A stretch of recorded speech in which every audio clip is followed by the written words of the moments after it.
dragonfly wings fashioned from an old umbrella.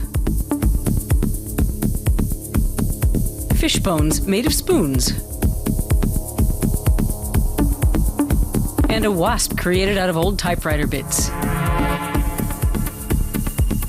These 16 eye-catching sculptures at London's Sladmore Gallery were created hundreds of miles away in the town of Rennes in northwestern France. It's home to French artist Edouard Martinet. It all started while I was on holiday. At the time, I had a friend who was a painter, and I decided that I wanted to make things out of bits and pieces I'd collected.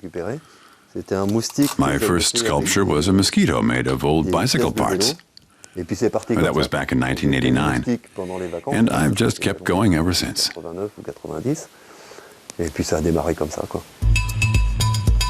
Creating the sculptures takes months. Martinet is not one to buy his parts at the hardware store.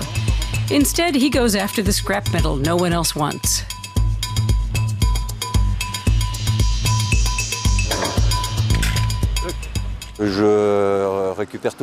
I'll collect anything that has an interesting shape.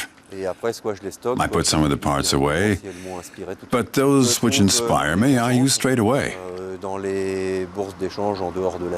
I get the old metal at flea markets, at exchange points outside the city, or from junk dealers who collect everything. It's been quite a successful haul. Edouard Martinet has picked up old handles, broken typewriter parts, and even a little frying pan. The artist decides to create a dung beetle from the parts.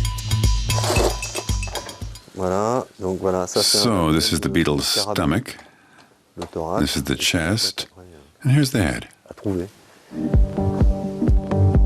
A qualified graphic designer, Martinet likes to work on several pieces simultaneously. Most of all, he likes to create detailed sculptures of small animals such as insects and fish.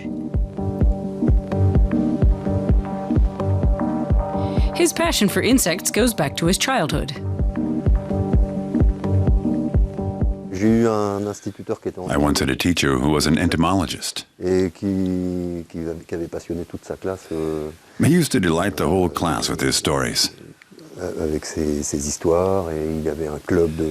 And that stayed with me to this day. The artist refuses point blank to solder or braze. To assemble the parts, he only uses tiny screws that he finds among the scrap metal.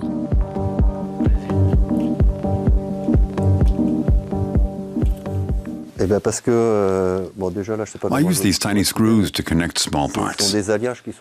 From an aesthetic perspective, I think it's nice to see the finished sculpture as a whole before identifying the individual parts from which it's made.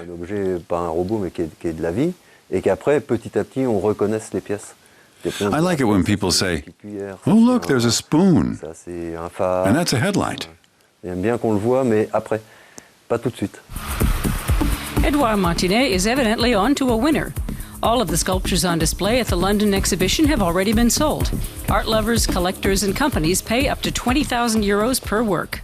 People just love them. They come in, they're just walking past, it pulls them into the gallery. Yeah, we sell everything almost the minute we get it, because what is special about the art of Martinet is the combination of his sculptural talent and the parts of the things that he makes them from make them incredibly unusual and really, really clever. The exhibition runs until the end of this month. Then the sculptures will be shipped off to their new owners in Thailand, the United States, Canada, and Russia.